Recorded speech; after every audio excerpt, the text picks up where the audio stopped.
Kill a Mockingbird by Harper Lee, Chapter 1. When he was nearly 13, my brother Jem got his arm badly broken at the elbow. When it healed, and Jem's fears of never being able to play football were assuaged, he was seldom self-conscious about his injury. His left arm was somewhat shorter than his right. When he stood or walked, the back of his hand was at right angles to his body, his thumb parallel to his thigh. He couldn't have cared less, so long as he could pass and punt. When enough years had gone by to enable us to look back on them, we sometimes discussed the events leading to his accident. I maintain that the Yules started it all, but Jem, who was 4 years my senior, said it started long before that. He said it began the summer Dill came to us, when Dill first gave us the idea of making Boo Radley come out. I said if he wanted to take a broad view of the thing, it really began with Andrew Jackson. If General Jackson hadn't run the creeks up the creek, Simon Finch would have never paddled up the Alabama, and where would we be if he hadn't? We were far too old to settle an argument with a fist fight, so we consulted Atticus. Our father said we were both right. Being Southerners, it was a source of shame to some member of the family that we had no recorded ancestors on either side of the Battle of Hastings. All we had was Simon Finch, a fur-trapping apothecary from Cornwall, whose piety was exceeded only by his stinginess. In England, Simon was irritated by the persecution of those who called themselves Methodists at the hands of their more liberal brethren, and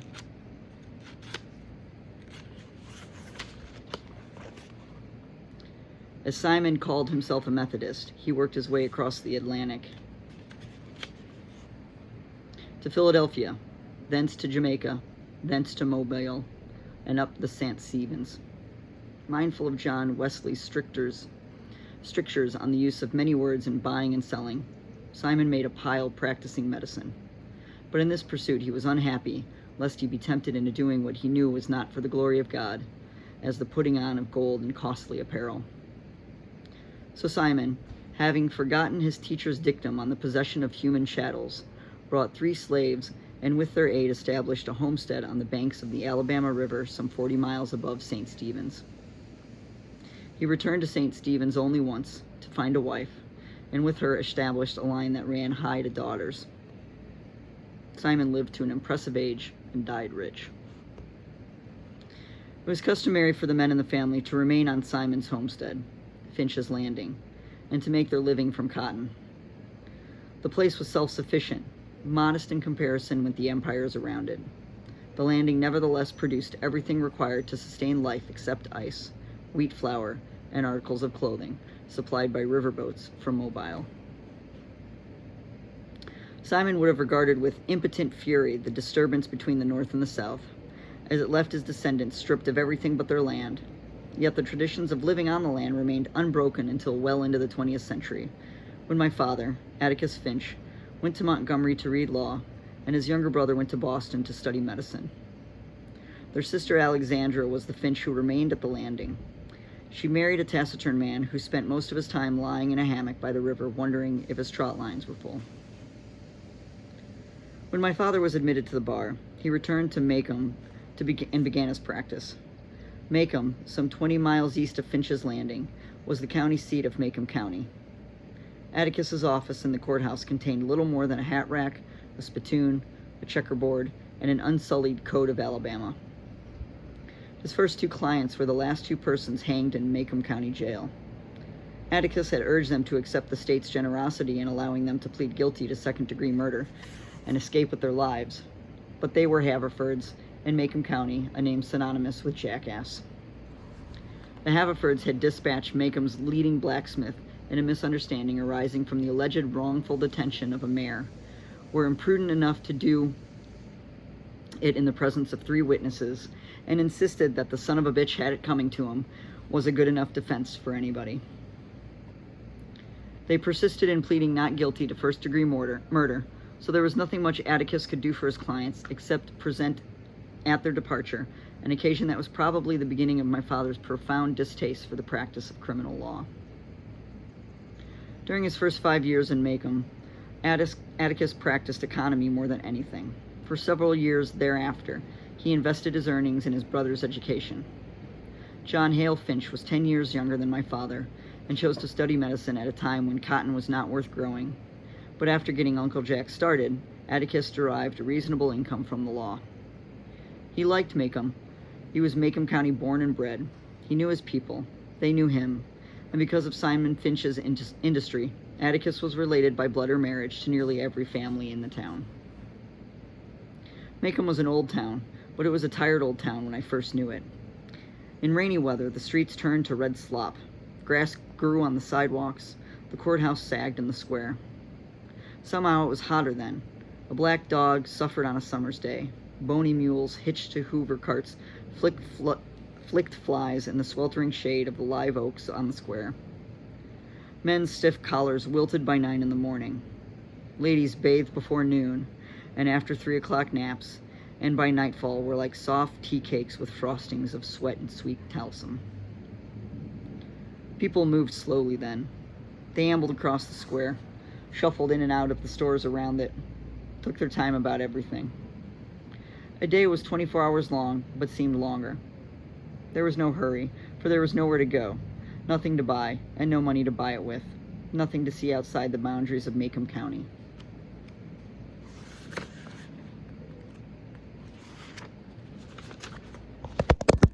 Oh, shit.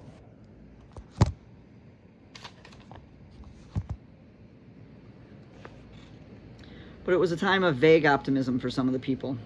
Macomb County had recently been told it had nothing to fear but fear itself. We lived on the main residential street in town, Atticus, Jem, and I, plus Calpurnia, our cook. Jem and I found our father satisfactory. He played with us, read to us, and treated us with courteous detachment. Calpurnia was something else again. She was all angles and bones. She was nearsighted, she squinted. Her hand was wide as a belt slat and twice as hard. She was always ordering me out of the kitchen, asking me why I couldn't behave as well as Jem when she knew he was older, and calling me home when I wasn't ready to come. Our battles were epic and one-sided. Calpurnia always won, mainly because Atticus always took her side. She had been with us ever since Jem was born, and I had felt her tyrannical presence as long as I could remember. Our mother died when I was 2, so I never felt her absence. She was a Graham from Montgomery. Atticus met her when he was first elected to the state legislature. He was middle-aged then. She was 15 years his junior. Jem was the product of their first year of marriage. 4 years later I was born, and 2 years later our mother died from a sudden heart attack. They said it ran in her family. I did not miss her, but I think sometimes Jem did. He remembered her clearly, and in the middle of a game he would sigh at length, then go off and play by himself behind the car house. When he was like that, I knew better than to bother him.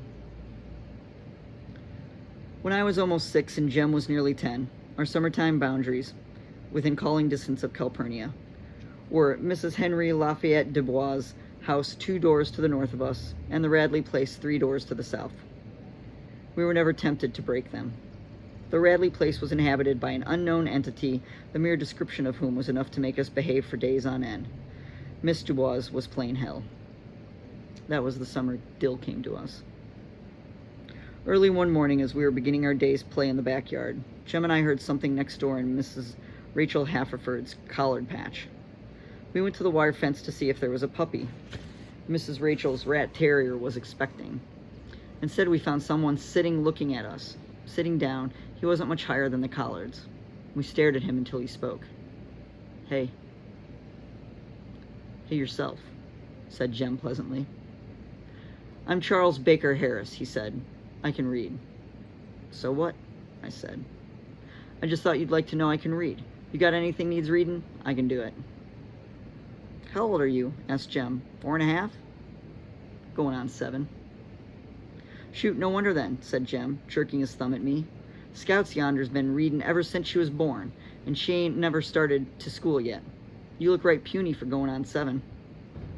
I'm little, but I'm old, he said. Jem brushed his hair back to get a better look. Why don't you come over, Charles Baker Harris, he said. Lord, what a name. It's not any funnier than yours. Aunt Rachel says your name's Jeremy Atticus Finch. Jem scowled. I'm big enough to fit mine, he said. Your name's longer than you are, but it's a foot longer. Folks call me Dill, said Dill, struggling under the fence. Do better if you go over instead of under it, I said. Where'd you come from? Dill was from Meridian, Mississippi, was spending the summer with his aunt, Miss Rachel, and would be spending every summer in Macomb from now on. His family was from Macomb County originally. His mother worked for a photographer in Meridian, had entered his picture in a beautiful child contest and won $5. She gave the money to Dill, who went to the picture show 20 times on it. Don't have any picture shows here, except Jesus ones in the courthouse sometimes, said Jem. Ever seen anything good? Dill had seen Dracula, a revelation that moved Jem to eye him with the beginning of respect. Tell it to us, he said. Dill was a curiosity. He wore blue linen shorts that buttoned to his shirt. His hair was snow white and stuck to his head like duck fluff. He was a year my senior, but I towered over him. As he told us the old tale of the blue eyes, his blue eyes would lighten and darken. His laugh was sudden and happy. He habitually pulled at his colic in the center of his forehead. When Dill reduced Dracula to dust, and Jem said the show sounded better than the book, I asked Dill where his father was. You ain't said anything about him. I haven't got one. Is he dead? No. Then if he's not dead, you've got one, haven't you? Dill blushed, and Jem told me to hush, a sure sign that Dill had been studied and found acceptable. Thereafter the summer passed in routine contentment.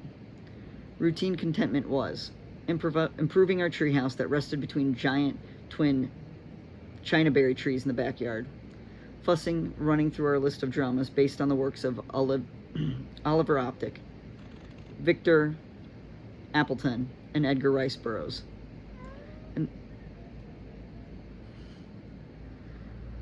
In this manner, we were lucky to have Dill. He played the character parts formerly thrust upon me, the ape in Tarzan, Mr. Crabtree and the Rover Boys.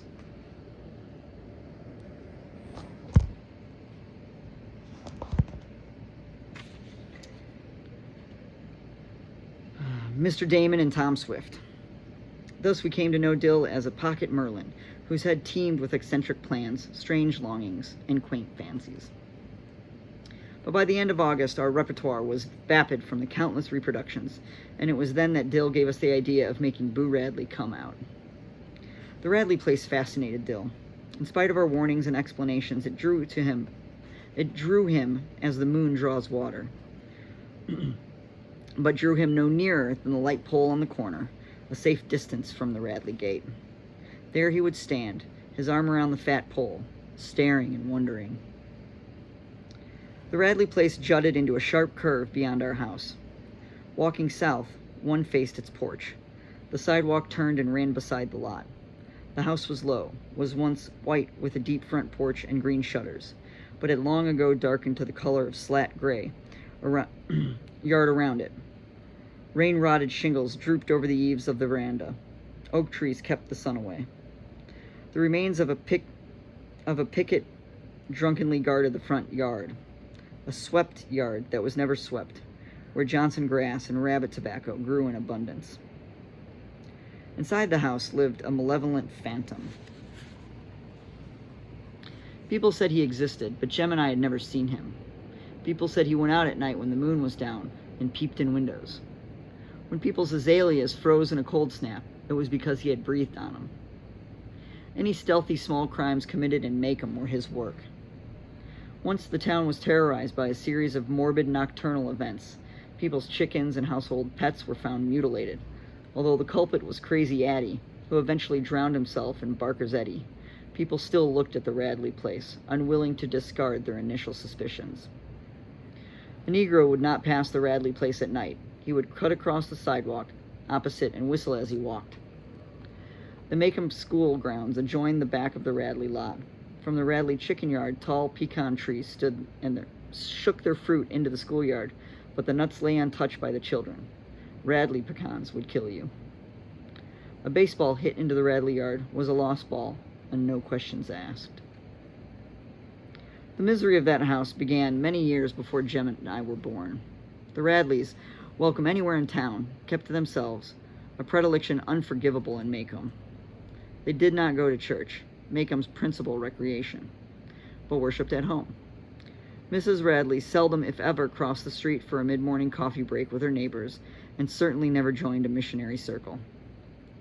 Mr. Radley walked to town at 11:30 every morning and came back promptly at 12, sometimes carrying a brown paper bag that the neighbors assumed contained the family groceries. I never knew how old Mr. Radley made his living. Jem said he bought cotton, a polite term for doing nothing, but Mr. Radley and his wife had lived there with their 2 sons for as long as anybody could remember. The shutters and doors of the Radley house were closed on Sundays, another thing alien to Macomb ways. Closed doors meant illness and cold weather only. Of all days, Sunday was the day for formal afternoon visiting. Ladies wore corsets, men wore coats, children wore shoes. But to climb the Radley front steps and call, "Hey," of a Sunday afternoon was something the neighbors never did. The Radley house had no screen doors. I once asked Atticus if it had any. Atticus said yes, but before I was born. According to neighborhood legend, when the younger Radley boy was in his teens, he became acquainted with some of the Cunninghams from Old Sarum, an enormous and confusing tribe domiciled in a northern part of the county, and they formed the nearest thing to a gang ever seen in Macomb. They did little, but enough to be discussed by the town and publicly warned from 3 pulpits. They hung around the barber shop. They rode the bus to Abbotsville on Sundays and went to the picture show. They attended dances on the county's riverside gambling hell, the Dewdrop Inn and fishing camp. They experimented with stump-hole whiskey. Nobody in Macomb had nerve enough to tell Mr. Radley that his boy was in with the wrong crowd. One night, in an excessive spurt of high spirits, the boys backed around the square in a borrowed $5, resisted arrest by Macomb's ancient beadle, Mr. Connor, and locked him in the courthouse outhouse. The town decided something had to be done. Mr. Connor said he knew who each and every one of them was, and he was bound and determined they wouldn't get away with it. So the boys came before the probate judge on charges of disorderly conduct, disturbing the peace, assault and battery, and using abusive and profane language in the presence and hearing of a female. The judge asked Mr. Connor why he included the last charge. Mr. Connor said they cursed so loud he was sure every lady in Macomb heard them.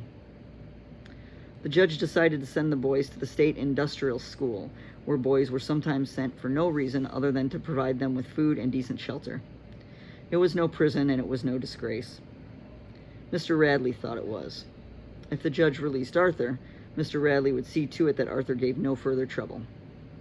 Knowing that Mr. Radley's word was his bond, the judge was glad to do so. The other boys attended the industrial school and received the best secondary education to be had in the state. One of them eventually worked his way through engineering school at Auburn. The doors of the Radley house were closed on weekdays as well as Sundays, and Mr. Radley's boy was not seen again for 15 years. But there came a day, barely within Jem's memory, when Boo Radley was heard from and was seen by several people, but not by Jem. He said Atticus never talked much about the Radleys. When Jem would question him, Atticus's only answer was for him to mind his own business and let the Radleys mind theirs.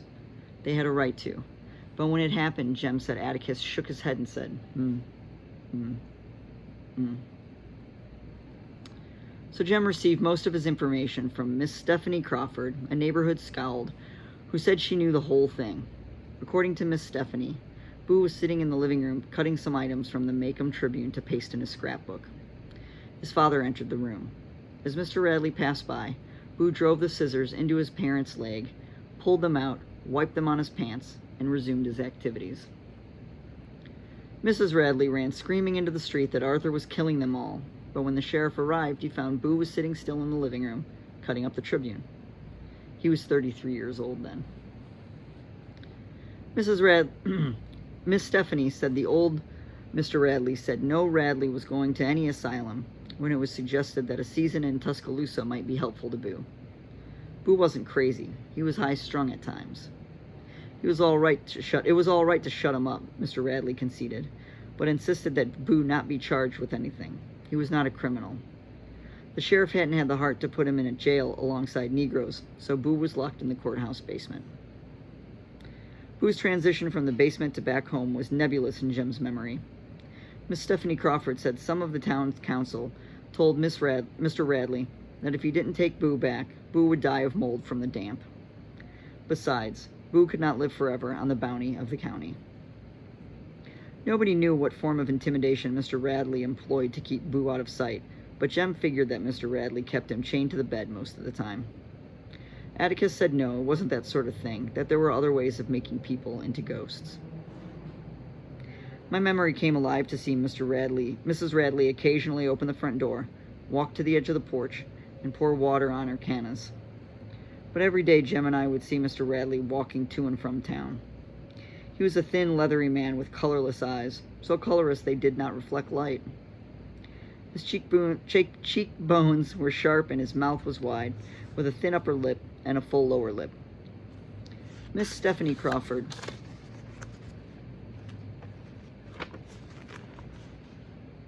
said he was so upright he took the word of God as his only law, and we believed her, because Mr. Radley's posture was ramrod straight. He never spoke to us. When he passed, we would look at the ground and say, "Good morning, sir," and he would cough in reply. Mr. Radley's eldest son lived in Pensacola. He came home at Christmas. He was one of the few persons we ever saw enter or leave the place. From the day Mr. Radley took Arthur home, people said the house died.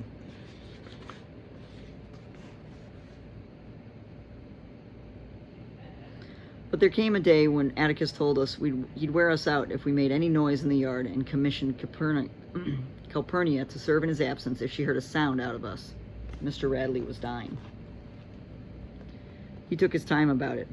Wooden sawhorses blocked the road at each end of the Radley lot. Straw was put down on the sidewalk. Traffic was diverted to the back street. Dr. Reynolds parked his car in front of our house and walked to the Radleys every time he called. Jem and I crept around the yard for days. At last, the sawhorses were taken away, and we stood watching from the front porch when Mr. Radley made his final journey past our house. "There goes the meanest man ever God blew breath into," murmured Calpurnia, and she spat meditatively into the yard. We looked at her in surprise, for Calpurnia rarely commented on the ways of white people. The neighborhood thought when Mr. Radley went under, Boo would come out, but it had another thing coming. Boo's elder brother returned from Pensacola and took Mr. Radley's place. The only difference between him and his father was their ages. Jem said Mr. Nathan Radley bought cotton, too. Mr. Nathan would speak to us, however, when we said good morning, and sometimes we saw him coming from town with a magazine in his hand. The more we told Dill about the Radleys, the more he wanted to know. The longer he would stand hugging the light pole in the corner, the more he would wonder. "Wonder what he does in there," he would murmur. "Looks like he'd just stick his head out the door." Jem said, "He goes out at night all right, when it's pitch dark. Miss Stephanie Crawford said she woke in the middle of the night one time and saw him looking straight through the window at her. Said his head was like a skull looking in at her. Ain't you ever waked up at night and heard him, Dill? He walks like this." Jem slid his feet through the gravel. "Why do you think Miss Rachel locks up so tight at night? I've seen his tracks in our backyard many a morning, and one night I heard him scratching on the back screen, but he was gone time Atticus got there." "Wonder what he looks like," said Dill. Jem gave a reasonable description of Boo. Boo was about 6.5 feet tall, judging from his tracks. He dined on raw squirrels and any cats he could catch, and that's why his hands were blood-stained. If you ate an animal raw, you could never wash the blood off. There was a long, jagged scar that ran across his face. What teeth he had were yellow and rotten. His eyes popped, and he drooled most of the time. "Let's try to make him come out," said Dill. "I'd like to see what he looks like." Jem said if Dill wanted to get himself killed, all he had to do was go up and knock on the front door. Our first raid came to pass only because Dill bet Jem, the gray ghost, against 2 Tom Swifts that Jem wouldn't get any further than the Radley gate. In all his life, Jem had never declined a dare. Jem thought about it for 3 days. I supposed he loved honor more than his head, for Dill wore him down easily. "You're scared," Dill said, the first day. "Ain't scared, just respectful," Jem said. The next day, Dill said, "You're too scared to even put your big toe in the front yard." Jem said, he reckoned he wasn't. He passed the Radley place every school day of his life. "Always running," I said. But Dill got him the third day, when he told Jem that folks in Meridian certainly weren't as afraid of the folks in Macomb, and that he'd never seen such scary folks as the ones in Macomb. This was enough to make Jem march to the corner, where he stopped and leaned against the light pole, watching the gate hang crazily on its homemade hinge. "I hope you've got it through your head that he'll kill us." "Each and every one, Dill Harris," said Jem, when we joined him. "Don't blame me when he gouges your eyes out. You started it, remember." "You're still scared," murmured Dill patiently. Jem wanted Dill to know once and for all that he wasn't scared of anything. "It's just that I can't think of a way to make him come out without him getting us." Besides, Jem had his little sister to think of. When he said that, I knew he was afraid. Jem had his little sister to think of. The time I dared him to jump off the top of the house. "If I got killed, what'd become of you?" he asked. Then he jumped, landed unhurt, and his sense of responsibility left him until confronted by the Radley place. "You're gonna run out on a dare?" asked Dill. "If you are, then..." "Dill, you have to think about these things," Jem said. "Let me think a minute. It's sort of like making a turtle come out." "How's that?" asked Dill. "Strike a match under him." I told Jem if he set fire to the Radley house, I was going to tell Atticus on him. Dill said striking a match under a turtle was hateful. "Ain't hateful, just persuades him." "Not like you'd chuck him in the fire," Jem growled. "How do you know a match don't hurt him?" "Turtles can't feel, stupid," said Jem. "Were you ever turtle, huh?" "My stars, Dill, now let me think. Reckon we can rock 'em." Jem stood and thought so long, Dill made a mild concession. "I won't say you ran out on a dare, and I'll swap you the gray ghost if you just go up and touch the house." Jem brightened. "Touch the house, that's all?" Dill nodded. "Sure, that's all now. I don't want you hollering something different the minute I get back." "Yeah, that's all," said Dill. "He'll probably come out after you when he sees you in the yard. Then Scout and me'll jump on him and hold him down till we can tell him we ain't gonna hurt him." We left the corner, crossed a side street, and ran in front of the Radley house, and stopped at the gate. "Well, go on," said Dill. "Scouts and me right behind you." "I'm going," said Jem. "Don't hurry me." He walked up to the corner of the lot, then back again, studying the simple terrain as if deciding how best to effect an entry, frowning and scratching his head. Then I sneered at him. Jem threw open the gate and sped to the side of the house, slapped it with his palm, and ran back past us, not waiting to see if his foray was successful. Dill and I followed on his heels. Safely on our porch, panting and out of breath, we looked back. The old house was the same, droopy and sick, but as we stared down the street, we thought we saw an inside shutter move. Flick. A tiny, almost invisible movement, and the house was still.